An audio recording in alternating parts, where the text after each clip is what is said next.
ಗೆಳೆಯರೆ, ಈ ಹಣ ದುಡ್ಡು ಪೈಸೆ ರೂಪಾಯಿ ಅನ್ನೋದಿದೆಯಲ್ಲ, ಇದ್ರ ಮುಂದೆ ಯಾವ ಸಂಬಂಧಕ್ಕೂ ಬೆಲೆನೇ ಇಲ್ಲ. ಇನ್ನು ಈಗ ಸದ್ಯಕ್ಕೆ ನಾನು ಈ ಮಾತನ್ನು ಹೇಳೋ ಕಾರಣ ಅತಿಲೋಕ ಸುಂದರಿ ಶ್ರೀದೇವಿ. ಕೆಲವರ ಬದುಕೆ ಹಾಗೆ, ಅವ್ರು ಇದ್ದಾಗ್ಲೂ ಸುದ್ದಿ ಮಾಡ್ತಾರೆ, ಸತ್ತ ಮೇಲೂ ಸುದ್ದಿ ಮಾಡ್ತಾನೆ ಇರ್ತಾರೆ. ಶ್ರೀದೇವಿ ಬಗ್ಗೆ ಯಾರು ಗೊತ್ತಿಲ್ಲ ಹೇಳಿ? ಅತಿಲೋಕ ಸುಂದರಿ ಭಾರತದ ಮೊಟ್ಟ ಮೊದಲ ಲೇಡಿ ಸೂಪರ್ ಸ್ಟಾರ್. ನಟಿಸಿದ ಸಿನಿಮಾಗಳೆಲ್ಲ ಸೂಪರ್ ಡೂಪರ್ ಹಿಟ್. ಇಡೀ ಭಾರತದ ತುಂಬಾ ಯಾರಾದ್ರೂ ಹೀರೋಯಿನ್ ತಮ್ಮ ಛಾಪನ್ನ ಮೂಡಿಸಿದ್ರು ಅಂದ್ರೆ ಅದು ಶ್ರೀದೇವಿ ಮಾತ್ರ. ಅದರಲ್ಲೂ 1990ನೇ ದಶಕದಲ್ಲಿ ಈಕೆ ಒಂದು ಸಿನಿಮಾಗೆ ತೆಗೆದುಕೊಳ್ಳುತ್ತಾ ಇದ್ದುದು ಬರೋಬ್ಬರಿ 10 ರಿಂದ 15 ಲಕ್ಷ ರೂಪಾಯಿ. ಆ ಕಾಲದಲ್ಲಿ 10 ಲಕ್ಷಕ್ಕೆ ಕನ್ನಡದಲ್ಲಿ ಒಂದು ಸಿನಿಮಾನೇ ತೆಗೆಯಬಹುದಾಗಿತ್ತು. ಅಷ್ಟರ ಮಟ್ಟಿಗೆ ಶ್ರೀದೇವಿಯ ರಾಜ್ಯಭಾರ ಆ ಸಮಯದಲ್ಲಿ ಇತ್ತು. ಜನ ಶ್ರೀದೇವಿ ಸಿನಿಮಾದಲ್ಲಿ ಇದ್ದಾಳೆ ಅಂದ್ರೆ ಸಾಕು, ಮುಗಿಬಿದ್ದು ಆ ಸಿನಿಮಾಗಳನ್ನ ನೋಡ್ತಾ ಇದ್ರು. ಆದ್ರೆ ಇಂತಹ ಶ್ರೀದೇವಿ ಜೀವನ ನಾವು ನೀವು ಅಂದುಕೊಂಡಷ್ಟರ ಮಟ್ಟಿಗೆ ಚೆನ್ನಾಗಿರಲಿಲ್ಲ. ಲೆಕ್ಕವಿಲ್ಲದಷ್ಟು ಪ್ಲಾಸ್ಟಿಕ್ ಸರ್ಜರಿಗಳಿಂದ ಅವಳ ಮುಖ ಹಾಳಾಗಿತ್ತು. ಸಾಲು ಸಾಲು ಅನೈತಿಕ ಸಂಬಂಧಗಳಿಂದ ಆಕೆ ಮರ್ಯಾದೆ ಬೀದಿಗೆ ಬಂದಿತ್ತು. ಇವಳನ್ನ ಇಷ್ಟಪಟ್ಟು ನೀನೇ ಬೇಕು ಅಂತ ಮದುವೆ ಆಗಿದ್ದ ಇವಳ ಗಂಡ ದುಡ್ಡಿಗಾಗಿ ಇವಳನ್ನ ಸಾಯಿಸಲು ಮುಂದಾಗಿದ್ದ. ಇವತ್ತಿನ ವಿಡಿಯೋದಲ್ಲಿ ಶ್ರೀದೇವಿ ತಾಯಿಯನ್ನ ಮನಸ್ಸಿಗೆ ಬಂದಂತೆ ಅನುಭವಿಸಿ ಮದುವೆ ಮುಂಚೆ ಗರ್ಭಿಣಿ ಮಾಡಿದ ಸೂಪರ್ ಸ್ಟಾರ್ ಆದ್ರೂ ಯಾರು? ಬಾಲಿವುಡ್ ನ ಸ್ಟಾರ್ ಹೀರೋ ಮಿಥುನ್ ಚಕ್ರವರ್ತಿ ಜೊತೆ ಒಟ್ಟಿಗೆ ಸ್ನಾನ ಮಾಡುತ್ತಿದ್ದ ಶ್ರೀದೇವಿಯನ್ನ ಜುಟ್ಟು ಹಿಡಿದು ಆಚೆಗೆ ತಳ್ಳಿದ್ದಾದ್ರೂ ಯಾರು? ಶ್ರೀದೇವಿ ಅಣ್ಣ ಅಂತ ಕರೆದಿದ್ದ ಬೋನಿ ಕಪೂರೆ ಅವಳನ್ನ ಮದುವೆ ಮುಂಚೆ ಗರ್ಭಿಣಿ ಮಾಡಿದ್ದಾದ್ರೂ ಯಾಕೆ?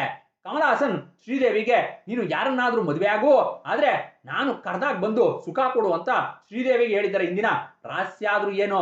ಶ್ರೀದೇವಿ ಸಾಯುವ ದಿನ ಬೋನಿ ಕಪೂರ್ ಬಹಳ ಅರ್ಜೆಂಟ್ ಆಗಿ ಫೋನ್ ಮಾಡಿದ್ದಾದ್ರೂ ಯಾರ್ಗೆ ಎಂಬ ಎಲ್ಲ ಆಶ್ಚರ್ಯದಾಯಕ ಕುತೂಹಲಭರಿತ ಸುದ್ದಿಗಳನ್ನ ಇವತ್ತಿನ ವಿಡಿಯೋದಲ್ಲಿ ನೋಡೋಣ.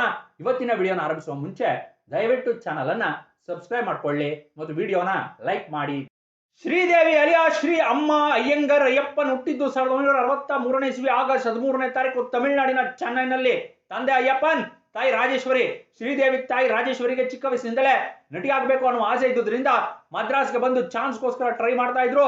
ಆ ರೀತಿಯಲ್ಲಿ ಟ್ರೈ ಮಾಡ್ತಾ ಇರ್ಬೇಕಾದ್ರೇನೆ ಸಿನಿಮಾಗಳಲ್ಲಿ ಚಿಕ್ಕ ಪುಟ್ಟ ಪಾತ್ರದಲ್ಲಿ ಆಕ್ಟ್ ಮಾಡುತ್ತಿದ್ದ ರಂಗಾರಾವ್ ಎಂಬ ಸಣ್ಣ ನಟನ ಜೊತೆಗೆ ಈಕೆಗೆ ಪ್ರೀತಿಯಾಗಿತ್ತು. ಆದ್ರೆ ಇವರಿಬ್ಬರ ಈ ಪ್ರೀತಿ ಪ್ರೇಮದ ಸಂಬಂಧ ಬಹಳ ದಿನಗಳ ಕಾಲ ಬಾಳ್ಕೆ ಬರಲಿಲ್ಲ. ಕಾರಣ ರಂಗಾರಾವ್ ಒಬ್ಬ ಮೋಸ್ಕಾರ. ಇದರಿಂದ ಒಂದಷ್ಟು ದಿನ ರಾಜೇಶ್ವರಿ ಜೊತೆ ತಿರುಗಾಡಿ ಅವಳನ್ನು ಅನುಭವಿಸಿ ನಂತರ ಆಕೆಗೆ ದ್ರೋಹ ಬಗೆದು ಓಡೋಗಿದ್ದ. ಇದರಿಂದ ರಾಜರಾಜೇಶ್ವರಿ ರಂಗಾರಾವಿಂದ ನನಗೆ ಮೋಸ ಆಗಿದೆ ಅಂತ ಅರ್ಥ ಮಾಡ್ಕೊಂಡ್ರು. ಆನಂತರ ರಾಜೇಶ್ವರಿ ಸಿನಿಮಾಗಳಲ್ಲಿ ಸಣ್ಣ ಪುಟ್ಟ ಪಾತ್ರಗಳಲ್ಲಿ ಆಕ್ಟ್ ಮಾಡುತ್ತಾ ಇರ್ಬೇಕಾದ್ರೇನೆ ಶಿವಕಾಶಿಗೆ ಸೇರಿದ ಅಯ್ಯಪ್ಪನ್ ಜೊತೆ ಇವಳಿಗೆ ಪರಿಚಯ ಆಯ್ತು. ಆನಂತರ ಸ್ನೇಹ ಪ್ರೇಮವಾಗಿ ಸಂಬಂಧವಾಗಿ ಬದಲಾಗಿ ಇಬ್ರು ಮದುವೆ ಆಗ್ಬೇಕು ಅಂತ ಅಂದ್ಕೊಂಡ್ರು. ಆದ್ರೆ ಈ ಅಯ್ಯಪ್ಪನ್ಗೆ ಅದಾಗ್ಲೇ ಮದುವೆ ಆಗಿ ಒಬ್ಬ ಮಗ ಮತ್ತು ಒಬ್ಬ ಮಗಳು ಇದ್ದುದರಿಂದ ಅಯ್ಯಪ್ಪನ್ ತನ್ನ ಮೊದಲನೇ ಹೆಂಡತಿಯನ್ನು ಒಪ್ಪಿಸಿ ರಾಜೇಶ್ವರಿಯನ್ನ ಎರಡನೇ ಮದುವೆ ಮಾಡ್ಕೊಂಡ್ರು. ಆನಂತರ ರಾಜೇಶ್ವರಿ ಮತ್ತು ಅಯ್ಯಪ್ಪನ್ ಅನ್ಯೋನ್ಯ ಸಂಸಾರಕ್ಕೆ ಸಾಕ್ಷಿಯಾಗಿ 2 ಹೆಣ್ಣು ಮಕ್ಕಳು ಜನಿಸಿದ್ರು. ಅದರಲ್ಲಿ ಒಬ್ರು ಶ್ರೀದೇವಿ ಆದ್ರೆ ಇನ್ನೊಬ್ರು ಶ್ರೀಲತಾ. ಆಗ ರಾಜೇಶ್ವರಿ ತಾನು ಸಿನಿಮಾದಲ್ಲಿ ಮಾಡಲಾಗದಂತಹ ಸಾಧನೆಯನ್ನ ತನ್ನ ಮಕ್ಕಳ ಮೂಲಕ ಸಾಧಿಸಬೇಕು ಅಂತ ಅಂದ್ಕೊಂಡ್ರು. ಅದಕ್ಕಾಗಿ ಶ್ರೀದೇವಿನ ಚೈಲ್ಡ್ ಆರ್ಟಿಸ್ಟ್ ಆಗಿ ಅಂದರೆ ಬಾಲನಟಿಯಾಗಿ ಕಂದನ್ ಕರುಣೈ ಸಿನಿಮಾದಲ್ಲಿ ಆಕ್ಟ್ ಮಾಡಿಸಿದ್ರು. ಈ ಸಿನಿಮಾ ಸೂಪರ್ ಡೂಪರ್ ಹಿಟ್ ಆಗಿದ್ರಿಂದ ಶ್ರೀದೇವಿ ಚೈಲ್ಡ್ ಆರ್ಟಿಸ್ಟ್ ಆಗಿ ತೆಲುಗು, ಕನ್ನಡ, ತಮಿಳು, ಮಲಯಾಳಂ ಸಿನಿಮಾಗಳಲ್ಲಿ ಬ್ಯುಸಿ ಆದ್ರು. ನಂತರ ಒಂದರಿಂದ ಒಂದರಂತೆ ಸೂಪರ್ ಹಿಟ್ ಸಿನಿಮಾಗಳಲ್ಲಿ ಅಭಿನಯಿಸುತ್ತಾ 1972ನೇ ಇಸ್ವಿಯಲ್ಲಿ ರಾಣಿ ಮೇರಾ ನಾಮ್ ಎಂಬ ಸಿನಿಮಾದ ಮೂಲಕ ಹಿಂದಿಯಲ್ಲೂ ತನ್ನ ನಟನಾ ಸಾಮರ್ಥ್ಯವನ್ನ ಸಾಬೀತು ಮಾಡಿದ್ರು. ಇನ್ನು ಶ್ರೀದೇವಿನ ಆದಷ್ಟು ಬೇಗ ಹೀರೋಯಿನ್ ಮಾಡಬೇಕು ಅಂತ ಆಕೆಯ ತಾಯಿ ರಾಜೇಶ್ವರಿ ಶ್ರೀದೇವಿಗೆ ಹಾರ್ಮೋನ್ ಇಂಜೆಕ್ಷನ್ ಅನ್ನ ಕೊಟ್ಟಿದ್ರಿಂದ 13ನೇ ವರ್ಷಕ್ಕೆ ಶ್ರೀದೇವಿಗೆ ಹೀರೋಯಿನ್ ಆಗಲು ಬೇಕಾದ ಫಿಸಿಕ್ಸ್ ಅಂದರೆ ದೇಹ ಸೌಂದರ್ಯ ಬಂದು ಬಿಡ್ತು. ಇದರಿಂದ ಶ್ರೀದೇವಿಗೆ ಕೆ ಬಾಲಚಂದರ್ ಅವರ ನಿರ್ದೇಶನದಲ್ಲಿ ಮುನ್ನಾಡ್ರು ಮುಡುಚಿ ಎಂಬ ಸಿನಿಮಾದಲ್ಲಿ ಕಮಲ್ ಹಾಸನ್ ಮತ್ತು ರಜನಿಕಾಂತ್ ಜೊತೆ ನಟಿಸುವಂತಹ ಅವಕಾಶ ಸಿಕ್ಕಿ ಚಿತ್ರರಂಗಕ್ಕೆ ನಾಯಕಿಯಾಗಿ ಎಂಟ್ರಿ ಕೊಟ್ಟರು. ಆ ಸಿನಿಮಾದಲ್ಲಿ ಕಮಲ್ ಹಾಸನ್ ಮತ್ತು ರಜನಿಕಾಂತ್ ಇಬ್ರು ಪ್ರಮುಖ ಪಾತ್ರದಲ್ಲಿ ಇದ್ರು. ಇನ್ನು ಆ ಸಿನಿಮಾ ರಿಲೀಸ್ ಆಗಿ ಬ್ಲಾಕ್ ಬಸ್ಟರ್ ಹಿಟ್ ಆಗಿದ್ರಿಂದ ಶ್ರೀದೇವಿಗೆ ಒಂದರಿಂದ ಒಂದರಂತೆ ಸಿನಿಮಾಗಳಲ್ಲಿ ಅವಕಾಶಗಳು ಹುಡುಕಿಕೊಂಡು ಬಂದವು. ಆ ರೀತಿಯಲ್ಲಿ 16 ವಯದಿನಿಲೆ, ಸದ್ಮಾ, ಮಿಸ್ಟರ್ ಇಂಡಿಯಾ, ಚಾಂದಿನಿ ಹೀಗೆ ಒಂದರಿಂದ ಒಂದರಂತೆ 300 ಸಿನಿಮಾಗಳಲ್ಲಿ ಶ್ರೀದೇವಿ ನಟಿಸಿದ್ರು. ಇನ್ನು ಈಕೆ ನಟನೆಗೆ 1 national award, 3 film fair award, 1 Nandi award ಜೊತೆಗೆ 2013ನೇ ಇಸ್ವಿಯಲ್ಲಿ ಪದ್ಮಶ್ರೀ ಅವಾರ್ಡ್ ಕೂಡ ಸಿಕ್ಕಿದೆ. ಇದು ಶ್ರೀದೇವಿಗೆ ಸಂಬಂಧಪಟ್ಟಂತಹ ಪ್ರೊಫೆಷನಲ್ ಲೈಫ್ ಅಂದ್ರೆ ವೃತ್ತಿ ಜೀವನ. ಇನ್ನು ಪರ್ಸನಲ್ ಲೈಫ್ ಅಂದ್ರೆ ವೈಯಕ್ತಿಕ ಜೀವನದ ಬಗ್ಗೆ ಹೇಳ್ಬೇಕು ಅಂದ್ರೆ ಶ್ರೀದೇವಿ ಅವರು ತಮಿಳು ಸಿನಿಮಾಗಳಲ್ಲಿ ಆಕ್ಟ್ ಮಾಡುತ್ತಾ ಇರಬೇಕಾದ್ರೇನೆ ಶ್ರೀದೇವಿ ಹೆಸರು ಕಮಲ್ ಹಾಸನ್ ಜೊತೆ ಕೇಳಿ ಬರಲು ಆರಂಭವಾಯಿತು. ಕಮಲ್ ಹಾಸನ್ ಶ್ರೀದೇವಿಯನ್ನ ಮನಸ್ಸಿಗೆ ಬಂದಂತೆ ಅನುಭವಿಸಿದ್ದ. ಇನ್ನು ಶ್ರೀದೇವಿ ಮತ್ತು ಕಮಲ್ ಹಾಸನ್ ನಡುವಿನ ಸಂಬಂಧದ ಬಗ್ಗೆ ಮತ್ತು ಇವರಿಬ್ಬರು ಸದ್ಯದಲ್ಲೇ ಮದುವೆ ಆಗ್ತಾರೆ ಅಂತ ಕೂಡ ಆಗಿನ ಪತ್ರಿಕೆಗಳಲ್ಲಿ ವರದಿಯಾಗಿ ಇದು ದೊಡ್ಡ ಸುದ್ದಿನೇ ಆಗಿತ್ತು. ಆದ್ರೆ ಅದ್ಯಾವಾಗ ಶ್ರೀದೇವಿ ಹಿಂದಿ ಚಿತ್ರರಂಗಕ್ಕೆ ಅಂದ್ರೆ ಬಾಲಿವುಡ್ಗೆ ಎಂಟ್ರಿ ಕೊಟ್ರೋ ಆ ನಂತರ ಇವರಿಬ್ಬರ ಸಂಬಂಧ ಮುರಿದ್ಬಿತ್ತು. ಇನ್ನು 1990ನೇ ಇಸ್ವಿ ಅಷ್ಟೊತ್ತಿಗೆ ಶ್ರೀದೇವಿ ಅವರು ಬಾಲಿವುಡ್ ನಲ್ಲಿ ತುಂಬಾನೇ ಬ್ಯುಸಿ ಆರ್ಟಿಸ್ಟ್ ಆಗಿ ರಾಜ್ಯಭಾರ ಮಾಡುತ್ತಿದ್ದಂತ ಸಂದರ್ಭದಲ್ಲಿ ಶ್ರೀದೇವಿ ತಂದೆ ಅಯ್ಯಪ್ಪನ್ ಅವರಿಗೆ ಹಾರ್ಟ್ ಅಟ್ಯಾಕ್ ಆಗಿ ಸತ್ತೋದ್ರು. ಇನ್ನು ಆಸ್ತಿ ಮತ್ತು ಹಣದ ವಿಷಯದಲ್ಲಿ ಅಷ್ಟೇನು ಚುರುಕಾಗಿಲ್ಲದ ಶ್ರೀದೇವಿ ಮತ್ತು ಶ್ರೀದೇವಿ ತಾಯಿ ರಾಜೇಶ್ವರಿ ಅಕೌಂಟ್ ವಿಷಯಗಳನ್ನ ಅಯ್ಯಪ್ಪನ್ ಅವರ ಮೊದಲ ಹೆಂಡತಿ ಮಗಳಿಗೆ ಕೊಟ್ಟಿದ್ರು. ಇನ್ನು ಶ್ರೀದೇವಿ ಜಾಗುಟ ಇನ್ಸಾನ್ ಎಂಬ ಹಿಂದಿ ಸಿನಿಮಾದಲ್ಲಿ ನಟಿಸ್ತಾ ಇರಬೇಕಾದ್ರೆ ಆ ಸಿನಿಮಾದ ನಾಯಕ ನಟ ಮಿಥುನ್ ಚಕ್ರವರ್ತಿ ಜೊತೆಗೆ ಪರಿಚಯವಾಗಿ ಆ ಪರಿಚಯ ನಂತರ ಸ್ನೇಹವಾಗಿ ಪ್ರೀತಿಯಾಗಿ ಇಬ್ರು ಒಂದರ ಹಿಂದೆ ಒಂದರಂತೆ ಸಾಲು ಸಿನಿಮಾಗಳಲ್ಲಿ ನಟಿಸುತ್ತಾ 1985ನೇ ಇಸ್ವಿಯಲ್ಲಿ ರಹಸ್ಯವಾಗಿ ಮದುವೆ ಕೂಡ ಆದ್ರು. ಈ ರೀತಿ ಶ್ರೀದೇವಿ ಮತ್ತು ಮಿಥುನ್ ಚಕ್ರವರ್ತಿ ರಹಸ್ಯವಾಗಿ ಮದುವೆ ಆಗಲು ಕಾರಣ ಈ ಮಿಥುನ್ ಚಕ್ರವರ್ತಿಗೆ ಅದಾಗಲೇ ಎಲನ್ ಎಂಬ ಹೆಂಗಸಿನ ಜೊತೆ ಮೊದಲನೇ ಮದುವೆಯಾಗಿ ಆ ಸಂಬಂಧ ಮುರಿದು ಬಿದ್ದು ಡೈವರ್ಸ್ ಆಗಿ ನಂತರ ಯೋಗಿತಾ ಬಾಲಿ ಎಂಬ ನಟಿಯನ್ನ ಎರಡನೇ ಮದುವೆಯಾಗಿ ಇವರಿಬ್ಬರ ಸಂಬಂಧಕ್ಕೆ ಸಾಕ್ಷಿಯಾಗಿ 4 ಮಕ್ಕಳು ಕೂಡ ಇದ್ರು. ಇದರಿಂದ ಶ್ರೀದೇವಿ ಮತ್ತು ಮಿಥುನ್ ಚಕ್ರವರ್ತಿ ರಹಸ್ಯವಾಗಿ 1985ನೇ ಇಸ್ವಿಯಲ್ಲಿ ಮದುವೆಯಾಗಿ 3 ವರ್ಷಗಳ ಕಾಲ ಒಂದೇ ಮನೆಯಲ್ಲಿ ಒಟ್ಟಿಗೆ ಸಹಜೀವನ ಕೂಡ ನಡೆಸಿದ್ರು. ಮಿಥುನ್ ಶ್ರೀದೇವಿಯ ದೇಹವನ್ನ ಹಿಂಡಿ ಇಪ್ಪೆ ಮಾಡಿದ್ದ.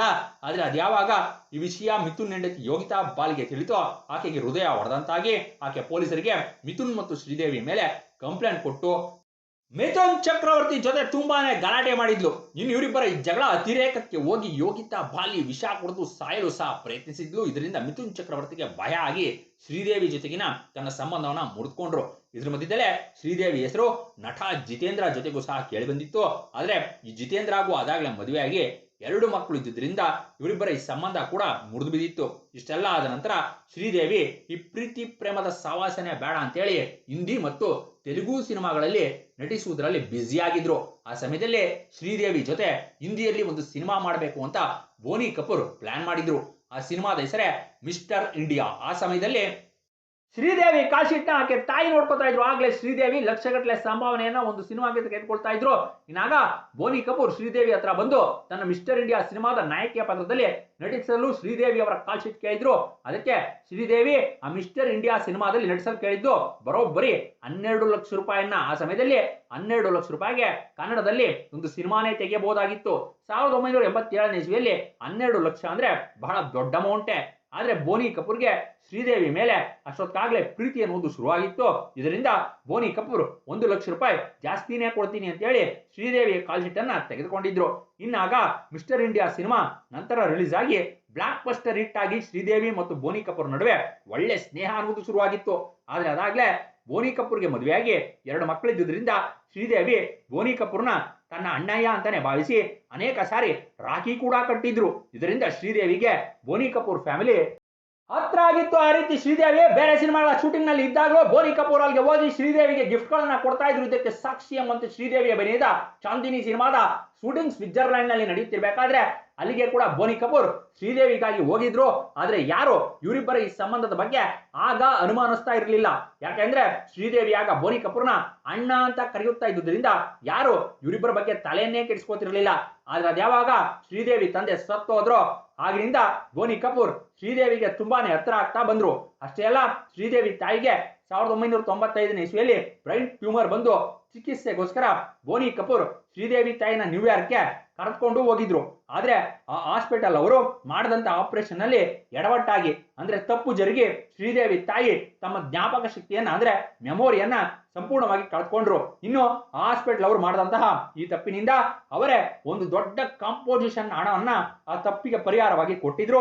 ಇಷ್ಟೆಲ್ಲ ಕಷ್ಟದ ಸಮಯದಲ್ಲಿ ಬೋನಿ ಕಪೂರ್ ಶ್ರೀದೇವಿ ಜೊತೆ ಇದ್ದುದರಿಂದ ಶ್ರೀದೇವಿಗೆ ಬೋನಿ ಕಪೂರ್ ಮೇಲೆ ಪ್ರೀತಿ ಆರಂಭವಾಗಿತ್ತು. ಬೋನಿ ಕಪೂರ್ ಬೀಸಿದ ಬಲೆಗೆ ಶ್ರೀದೇವಿ ಬಿದ್ದಿದ್ಲು. ಬೋನಿ ಕಪೂರ್ ಶ್ರೀದೇವಿಯ ಮಾನವನ್ನ ದೋಚಿದ್ದ.